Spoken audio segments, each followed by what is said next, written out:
City 10 میں آپ کو ایک بار پھر کہیں گے خوش آمدید. بات ہم کر رہے تھے جانے سے پہلے ویدر ایکوپمنٹس کے حوالے سے کہ وہ مل گئی ہیں. ساتھ ساتھ ویدر کی صورتحال سے ایک خبر یہ بھی ٹچ کر لیتے ہیں کہ بچوں کی چھٹیوں کا اعلان کر دیا ہے. اور سب سے پہلے آتے ہی مجھے ایاز صاحب نے یہ خبر بتائی کہ جی چھٹیاں ہوں گئی, صرف بچوں کو 8 دن کی چھٹی ملی ہے. میں نے کہا کم از کم ان کو چھٹی تو مل گئی 8 دن کی. صحیح سردیوں میں تو ویسے ہی بستر سے نکلنا صبح صبح بڑا مشکل کام ہوتا ہے, بچوں کے لیے بھی بڑوں کے لیے بھی. تو آپ ویدر ایکوپمنٹ کے حوالے سے بھی کچھ بات کرتے ہیں. اور چھٹیاں چلیں مل جاتی ہیں, لیکن مجھے ایسا لگتا ہے کہ انتظار کرنا چاہیے. آپ پہلے سردی آنے دیں, سیزن دیکھیں, اور پھر چھٹیوں کا اعلان ہونا چاہیے تاکہ بچوں کو یہاں پہ چھٹی ختم ہو جاتی ہے, پھر سردی کی ایک لہر شروع ہو جاتی ہے, اس میں بچے جا رہے ہوتے ہیں. اچھا, میں ایک بات یہ شیئر کرنا چاہ رہا تھا کہ یہ جیسے جو ایکوپمنٹس دیے گئے ہیں, اس سے پہلے جاپان نے ہمیں کراچی میں ایک بہت بڑا سسٹم لگایا گیا جو پیشن گوئی انہوں نے کرنی تھی, وہ اس کے حساب سے موسمی صورتحال وہ آج تک فعال نہیں ہو سکا. کیا وجہ؟ ان سے جا کے پوچھا گیا, یہ جب لگا کہہ رہے ابھی تک ہمیں ٹریننگ ہی نہیں پتا, ہمیں پتہ ہی نہیں ہے یہ مشین چلتی کیسے ہے. یہ محکمہ موسمیات کے جو بیٹھے ہوئے لوگ ہیں, انہوں نے خود, میں وہاں گیا ہوں اور مجھے یہ بات بولی گئی ہے, آج تک وہ سسٹم فعال نہیں ہے. تو 2-4 لوگوں کو بھیج کے ٹریننگ سیشن ہی کرا دیں. اب یہ دے دیا گیا ہے, لیکن اب یہ نہیں پتا کہ یہ کیسے چلے گا, کہاں لگے گی. اور سب سے بڑی بات کہ دنیا میں سب سے زیادہ اگر دیکھا جائے جو یہ لائٹننگ کا سسٹم ہے, وہ کینیڈا کے اندر بہت زیادہ جو ہے یہ بجلی گرنے کے واقعات ہوتے ہیں. تو وہاں پہ ایبزاربرز ہوتے ہیں بلڈنگ کے اوپر, اگر بجلی گر بھی رہی ہے تو وہ ایبزارب کر کے اس کو زمین کے اندر ایبزارب کر دیا جاتا ہے تاکہ وہ نیچے چلی جائے. اس کو ارتھنگ کہتے ہیں, جس کو آپ ارتھ کہتے ہیں. تو یہ اس طرح کی چیزوں کو ہمیں سمجھ آتا ہے کہ آپ کے ایروپلینس کے اندر ہوتے ہیں جو کہ وہ بھی شاک جو ہوتے ہیں لائٹننگ سے بچنے کے لیے, پلینس کے اندر بھی ایسا سسٹم ہوتا ہے. تو یہ کوئی انوکھی بات نہیں ہے, لیکن بات ساری یہ کہ آپ جب پیسہ یا چیزیں آپ کو مل رہی ہیں تو کم از کم آپ اتنے تو آپ کے اندر قابلیت ہو کہ آپ ان کو چلا سکیں, یا ان کو بولیں آپ اگر دے رہے ہیں تو کم از کم ٹریننگ سیشن دے دیں. یا شرماتے ہیں یا بول نہیں پاتے کہ وہ اپنی مفت مل جاتا ہے. اس کے بعد دیکھیں ول ہونا بہت ضروری ہے. ہماری ساری چیزیں اس وقت جو ہے نا, آپ کی ول ہونا جو ہے نا بہت ضروری ہے. آپ کے پاس چیزیں, دنیا بہت تیزی سے بدل رہی ہے اور آپ کو اپنے ایٹیٹیوڈ کو بدلنا پڑے گا. اصل میں واقعی ہمارا ایٹیٹیوڈ چینج نہیں ہو رہا, ہم بس وہ ہیلپنگ ہینڈس کی طرف دیکھ رہے ہوتے ہیں. اشرف صاحب, ایک اور خبر یہ کہ سعودی عرب نے بھی پاکستان صاحب یہ کہا ہے کہ جو $3 ارب ہیں اس کو بھی آپ کو ڈپازٹ کرنے کے لیے اس میں مزید ایکسٹینڈ کر دیا گیا ٹائم, اور آپ 1 سال تک جو ہے وہ قرضہ اتار سکتے ہیں. تو اس کا امپیکٹ کیا آیا ہے ویسے؟ جی دیکھا جائے کہ سب سے بڑا پریشر ہے تو ڈالر اوپر جا رہا تھا, کہ دباؤ آ رہا تھا کہ 5 دسمبر کو ہم نے یہ جو 2021 میں یہ لیے تھے $3 ارب کے ڈپازٹ اپنی معیشت کو سنبھالنے کے لیے, تو 5 دسمبر کو یہ واپس کرنے تھے. تو اس کا پریشر تھا جس سے ڈالر مسلسل اوپر جا رہا تھا. حالانکہ باہر سے ریمیٹنسز بھی آ رہے تھے, ایکسپورٹ کے پیسے آ رہے تھے, لیکن اس پریشر کی وجہ سے ڈالر اوپر جا رہے تھے. لیکن خبر کیا آئی کہ پھر ایک بار پھر دوست ملک سعودی عرب نے پاکستان کی مدد کی ہے, اور یہ جو ایکسٹینشن کیا دی ہے کہ یہ رول اوور جسے کہتے ہیں, یعنی کہ ہم 5 دسمبر کو دینا تھا, اب اگلے 5 دسمبر تک 1 سال کی توسیع کر دی ہے کہ پاکستان کو یہ $3 ارب نہیں دینے. اگر لیٹ سپوز اگر یہ نہیں ہوتا تو کیا ہوتا؟ یہ ہوتا ہے کہ $7.5 ارب اسٹیٹ بینک کے پاس ذخائر ہیں, $3 ارب دے دیتے تو $4.5 ارب رہ جاتی, یعنی 1 مہینے کے درآمدی بل سے بھی کم. تو آپ پھر وہی دیکھتی کہ جو پرانی والی جو چیزیں ہوئی تھیں, ڈالر پھر شوٹ کرتا. پھر جب ڈالر مہنگا ہوتا ہے سب چیزیں, آپ کی بجلی مزید مہنگی ہو جاتی, پیٹرولیم مصنوعات مہنگی ہو جاتی, تمام درآمدی لاگت مہنگی ہو جاتی. لیکن ایک یہاں پہ پھر سے ہم وہ کریں گے, کیونکہ پوری بزنس کمیونٹی اس وقت کنسرنس کر رہی ہے کہ آرمی چیف نے جو بر وقت اقدامات کیے, 1 سال ان کو ہو گئے ہیں آئے ہوئے, انہوں نے جا کے بر وقت جو ہے سعودی عرب, کویت, UAE سب سے بات کی. اس کے بعد جو ہمیں یہ رول اوور ملا تو یہ بہت بڑی معیشت. مجھے ایسا لگتا ہے کہ نواز شریف صاحب کے آنے سے بھی جو وہ تعلقات ہیں ان کا بھی استعمال کرتے ہوئے میرے خیال سے ان چیزوں کو جو ہے نا وہ سعودیہ کی طرف سے ہمیں لیوریج مل رہا ہے. جی ابھی جو سپورٹ ہے, کیونکہ پاکستان مشکلات میں تھا اور پیسوں کی ضرورت تھی, نیئر اباؤٹ جو دیکھا جائے $18 ارب ہمیں 30 جون 2024 تک چاہیے, یعنی کہ اب ہم دسمبر میں آ گئے, یعنی 7 مہینے میں ہمیں واپس کرنے. اب اس میں پہلے یہ رول اوور ہو گیا, ٹھیک ہے, تو اب اس میں سے ہم اب رہ گئے $15 ارب. اب $15 ارب کے لیے مزید جو ممالک سے جو ہم نے پیسے لیے ہوئے ہیں یا قرضہ لیا ہوا ہے, یا ورلڈ بینک یا ایشین ڈیولپمنٹ بینک, ان کو واپس کرنا ہے. تو رول اوور ہوگا, یعنی کہ ہم اس میں مدت میں توسیع ہو جاتی ہے, ہمیں صرف اس پہ سود دینا پڑے گا. بس بات وہی ہے نا کہ وہی ہم کیے جا رہے ہیں اور ہم اپنے سولوشنز کی طرف نہیں جا رہے. جی دیکھیں, ہوتا یہ کہ آپ کی اکنامی کب بہتر ہے, کیسے اس کو کیا پیمانہ ہے اس کو جج کرنے کا. تو اس کا یہ ہے کہ آپ کے 3 موڈ بل آپ کے پاس اگر ہیں, آپ کے پاس ریزروز ہیں, تو آپ ایک ڈینجر زون سے باہر ہیں. اگر ہم ابھی 1 دے دیتے تو 1 ماہ یعنی کہ ہمارے پاس اس طرح کا رہ جاتا. اب مسئلہ یہ ہے کہ آپ کس شرح کے اوپر جو ہے سود کے اوپر آپ نے یہ پیسے لیے ہوئے ہیں, یہ ابھی تک سامنے نہیں ہے. اشرف بھائی یہ بات صحیح ہے, ایسے کوئی چیز ڈسکلوز نہیں ہوتی ہے جس طرح کے رول اوور ہمارے پاس، ہم نے ایک جگہ سے نہیں، ڈپازٹ ہمارا UAE سے بھی ہے، ہمارا سعودیہ سے بھی ہے. اب ایک خبر اور یہ بھی تھی کہ ابھی $25 ارب کا ہمارے جو ہے UAE کے ساتھ MOU سائن ہو گئے. اب ان کا انٹرسٹ جو ہے وہ کہاں ہے، وہ ایک دیکھنے کی بات ہے. ابھی تک لوگ ہم دیکھ رہے ہیں کہ کس طریقے سے چیزوں کے اوپر کام کیا جا رہا ہے. تو ہم ایک جتنی بھی آپ باہر سے انویسٹمنٹ دیکھتے ہیں نا، وہ یہ دیکھتے ہیں کہ یہاں پر ریفائنری کے اوپر ان کا جو ہے نا فوکس ہوتا ہے کہ وہ یہاں ریفائنری کا ایسا سیکٹر ہے جس کے اوپر انویسٹمنٹ کی جا سکتی، چاہے سعودیہ ہو، کویت ہو، UAE ہو، ان کا فوکس ہوتا ہے. اب ساتھ دیکھنا یہ کہ اب یہ جس رول اوور پہ ہم یہ گئے اور مزید کتنے شرح سود کے اوپر جو ہے یہ بات طے ہوئی ہے کہ ہم 1 سال بعد جو پیمنٹ کریں گے اس کے اوپر ہمیں کتنا سال بھر میں سود دینا پڑے. بالکل ایسے ہی. اچھا مسئلہ یہ نا کہ دیکھیں ہم جو ہے وہ سولوشنز کی طرف نہیں بڑھ رہے ہوتے. ہم قرضے لے رہے ہیں، IMF سے قرضہ لے رہے ہیں، ورلڈ بینک سے لے رہے ہیں، مختلف ممالک آ رہے ہیں، اور آرٹیفیشلی چیزیں جو ہے وہ سسٹین ہو جاتی ہیں. پھر دوبارہ جب حکومت چینج ہوتی ہے تو اس کا امپیکٹ چینج ہو جاتا ہے. اب یہ صرف حکومت یا ہماری معیشت کا حال نہیں ہے، ادارے جو ہیں وہ بھی تباہی کے دہانے پہ کھڑے ہوئے ہیں. ہم فرسٹ ایڈ کا کام کر رہے ہیں، فوری جو ہے نا بس جلدی سے یہاں سے بلیڈ ہو رہا ہے اس کو روک دو، یہاں سے بلیڈ ہو رہا ہے اس کو یہاں سے. وہ والا حال ہے نا کہ ہمیں ٹائم پورا کرنا ہے اور نکلنا ہے. تو وہ یہ والا ایٹیٹیوڈ ہے، یہ نہیں ہے کہ جی ہمیں لانگ ٹرم اس کو بہتر بنانا ہے. PIA کی اگر ذکر کروں تو جناب اس میں بھی فلائٹ آپریشن متاثر ہونے کا خطرہ ہے. اس کی وجہ یہ ہے کہ جو ٹیکسز ہیں وہ ادا نہیں کیے گئے ہیں PIA کی جانب سے، جس پر FBR نے جو ملک بھر میں PIA کے اکاؤنٹ سے انہیں منجمد کر دیا ہے. اور فوری طور پر PSO کو بھی یہ کہا گیا ہے، ایکشن میں آ گیا ہے PSO بھی، اور یہ کہا گیا کہ فیول کی جو فراہمی ہے بند کر دیں. اس کو اس کی دھمکی دے دی ہے کہ اگر آپ نے جو ہے چارجز نہیں ادا کیے جو کہ 1 ارب 50 کروڑ روپے کے ہیں تو یہ آپریشن نہیں چل پائے گا. تو یہ خبریں آ رہی ہیں. ایاز اس کا جو ہم یہ دیکھ رہے ہیں کہ PIA ہو، ہماری ریلوے ہو یا ہمارے دیگر ادارے ہوں، سبھی کمپلیکیشنز کا شکار ہیں. ہم یہ دیکھیں نا 1 ارب کی ادائیگی نہیں، حالانکہ ایسا تو نہیں کہ کماتے نہیں ہوں گے. دیکھیں ان کے پاس جو سب سے بڑا ان کا مسئلہ ہے نا، ان کے پاس جو امپلائمنٹ جو ہے اس پہ سیاسی بھرتیاں ہیں، اور سیاسی بھرتیوں کو لے کے جو ان کا جو کہتے ہیں نا کہ کس طریقے سے آج تک ہم لوگ یہ ڈسکس کرتے رہے کہ یہ PIA یا سول ایویشن یہ وہ ادارے ہیں یہ کیسے لاس میں جا سکتے ہیں. مطلب وہی یہاں پہ بتائیں. دیکھیں ایک سمپل، ایسا تو نہیں کہ نہیں چل رہے ہیں. نہیں اس کے میں بتاؤں، جیسے کہ ہم نے ٹیکس کون سے ٹیکس دینے ہیں. اب ہوتا یہ ہے کہ ایک مسافر جیسے آپ یہاں سے اسلام آباد جا رہی ہیں یا آپ کینیڈا یا باہر ملک جا رہی ہیں تو 2 ہیں ٹیکس. FED ہے، فیڈرل ایکسائز ڈیوٹی. ایک ٹکٹ پہ ڈومیسٹک پہ 2500 روپے فی مسافر ہے، اور بیرون ملک جانے 5000 روپے. اب 200 مسافر جا رہا ہے، 5000 کو 200 سے ملٹیپلائی کر دیں ہر فلائٹ پہ، تو وہ پیسے کیا ہوتے ہیں کہ وہ آپ نے مسافر سے لیے ہیں قومی خزانے میں دینے کے لیے. یہ حکومت کا پیسہ ہے ٹیکس کا. یہ کیا کرتے ہیں کہ ان کو مالی بحران کا شکار ہیں، تو یہ کیا کرتے ہیں کہ وہ پیسہ روک لیتے ہیں، ٹھیک ہے، اور پیسہ روک کے اپنی آپ کو تنخواہیں دینی ہے، اپنا جو ہے فیول کے پیسے دینے، تو اس میں یہ پھنستے جاتے ہیں. کیونکہ جو مالی بحران اتنا بڑا ہے کہ آپ سوچیں کہ رمشا کے 1 مہینے کی ان کی جو پے بل ہے، یعنی کہ ملازمین کی تنخواہیں، پینشن، ان کے جو دیگر اخراجات ہیں، 2 ارب روپے کا بل بنتا ہے جو تنخواہوں کی مد میں PIA کو ادا کرنا ہے. پھر اس کے بعد فیول جو لیتا ہے تو ماہانہ فیول لیں تو تقریباً 5 ارب روپے کا فیول ہے. صحیح. اب یہ پیمنٹ کہاں سے آئے گی؟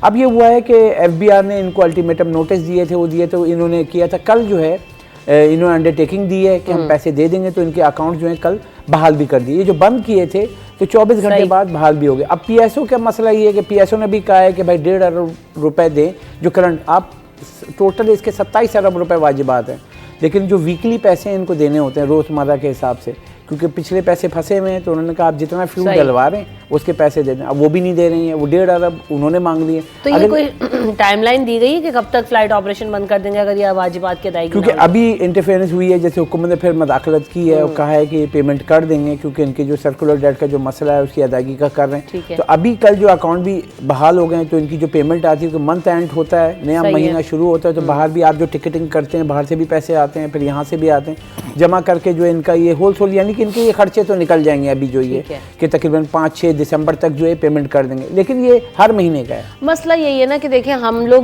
وہی ابھی جو ہم بات کرتے کہ لانگ ٹرم سولوشنز پہ نہیں جاتے. اگر اس کو حل کرنا چاہیں تو مسئلہ ایسا نہیں ہے آپ رول اوور میں ڈالیں چیزیں اور یہ تو حل ہونے ہی نہیں دیتے نا. آپ ایک دفعہ آپ اٹھائیں دیکھیں ہڑتالیں شروع ہو جائیں گی. ابھی ایک آپ ان کے اوپر کہ ہم ذرا آپ کے پائلٹس ان کی پالپا فوراً ایکٹیو ہو جاتی ہے. آپ نے پالپا کا نام ہی نہیں سنتے، ورنہ پورا سال گزر جاتا ہے، صدیاں گزر جائیں گی، نہیں بولیں گے. آپ ان کے اوپر ہاتھ ڈالیں، پالپا ایسی ایکٹیو ہوگی کہ آپ کی سوچ ہوگی، روڈوں پہ بیٹھ جائیں گے آ کے. اندر بہت زیادہ جو ہے وہ ایکا ہے، لیکن سامنے ادارے کے لیے اس کی بہتری کے لیے کوئی کام نہیں کر رہا ہے، کیونکہ سب اپنے جو ہے نا مفادات پہ کام کر رہے ہیں. ہم نے پی آئی اے کی بات کی، کچھ ذرا ریلوے کا احوال بھی بتا دیتے ہیں آپ کو کہ ریلوے اسٹیشن پر جو کینٹ اسٹیشن ہے اس پر ایک ٹکٹ مشین لگائی گئی ہے جو کہ کسی کی بھی سمجھ سے باہر ہے، اور ریلوے حکام نے تو مسافروں کو بیوقوفی بنا دیا. انہوں نے کہا گیا کہ یہ ایک آسان اور عام فہم مشین ہے جس میں اردو زبان میں آپ آپشن استعمال کر سکتے ہیں، لیکن ہوا یہ ہے کہ جی جو زبان کی تبدیلی ہے اس کا آپشن آ ہی نہیں رہا، اس پہ چینی زبان آ رہی ہے. اب وہی والی بات جو ابھی تھوڑی دیر پہلے ایاز نے کی تھی کہ یہ مشینز تو آ جاتی ہیں، ان کو آپریٹ کیسے کرنا ہے، چلانا کیسے، ان کی مینٹیننس کیا ہے، وہ کسی کو نہیں آتی. تو اردو ٹائپ کرنے کے لیے نہ اس میں اردو کی بورڈ آ رہا ہے، نہ اس میں ٹائپنگ ہو رہی ہے، نہ اس سے آپ جو ہے ٹکٹ حاصل کر سکتے ہیں، بس وہ مشین ہے اور میرے خیال سے اس کو بس سجا دیا گیا کہ یہ آ گئی ہے ہمارے پاس. یہ بتائیں نا مجھے کہ آپ کا لٹریسی ریٹ کیا ہے؟ اردو ٹائپنگ کے لیے بھی ٹرین میں سفر کرنے والا 80% وہ افراد ہیں جو ان پڑھ ہیں، جو اپنا نام بھی لکھنا نہیں جانتے. آپ ان مشین کس کے لیے لگائی آپ نے؟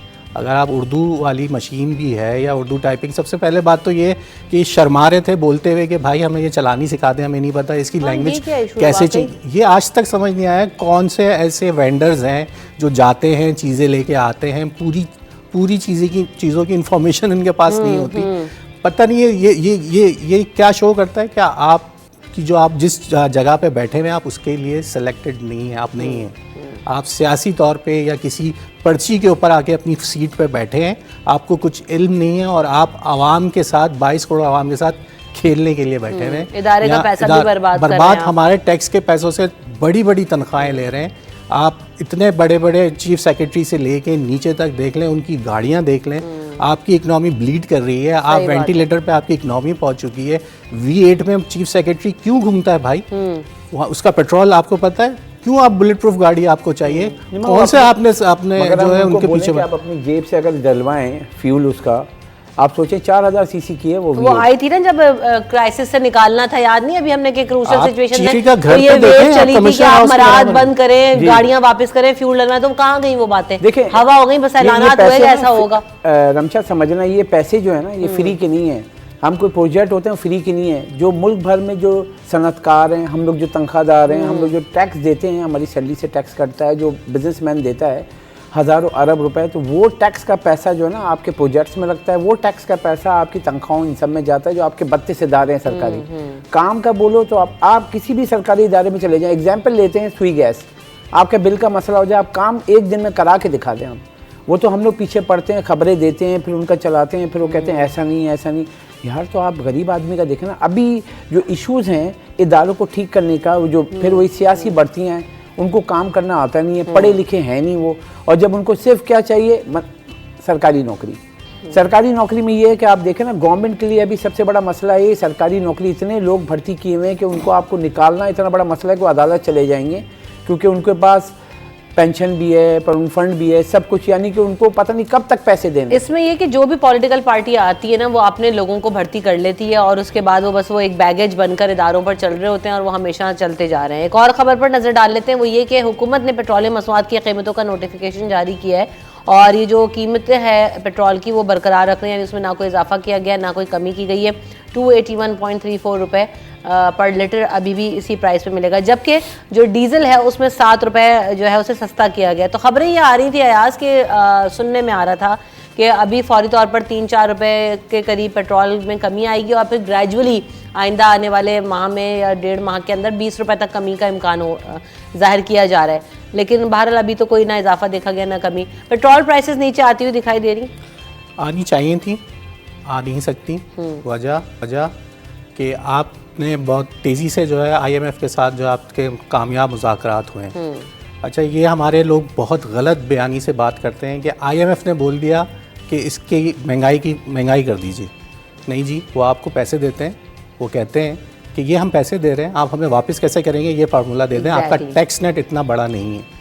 اب 40 روپے کی آپشن کیا آپ وہ استعمال کر لیں. اس میں ان کو لیوی انہوں اپنی جہاں تک لے جا سکتے تھے 60 روپے تک ہے. جی 60 روپے تک کی لیوی اس وقت پہنچ چکی ہے، جو کہ فیڈرل کے پاس جا رہا ہے. 60 روپے پر لیٹر کے اوپر وہ پیسے ان کے پاس جمع ہو رہے ہیں. اور یہ وہ ان کے پاس سب سے آسان طریقہ ہے آپ کی اور میری جیب سے پیسہ نکالنا، کیونکہ آپ کے گھر میں جو بھی آ رہا ہے وہ اس پیٹرول کی سب کو ضرورت ہے.